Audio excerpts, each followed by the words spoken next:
దసరా శరన్నవరాత్రి మహోత్సవ శుభాకాంక్షలు.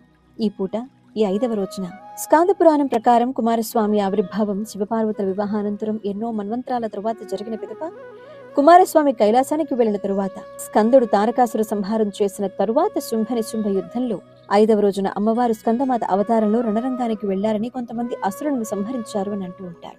యాదేవి సర్వభూతేషు మాం స్కందమాత రూపేణ సంస్థిత నమస్తశ్చే నమస్తశ్చే నమస్తశ్చే నమో నమః అంటూ ఈరోజు అమ్మవారిని కార్తికేయుని తల్లిని స్కందమాతగా భక్తులు గనక మనస్ఫూర్తిగా ప్రార్థించుకుంటే బలాన్ని, శ్రేయస్సును, మోక్షాన్ని ప్రసాదిస్తారట.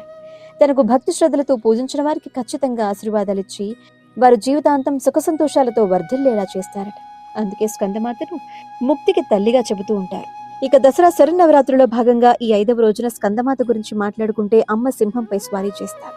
తలిచినంత మాత్రానే సకల శుభాలు కలిగించేటువంటి స్కందమాత ఆశీస్సులు అందరిపై ఉండాలని కోరుకుందాం.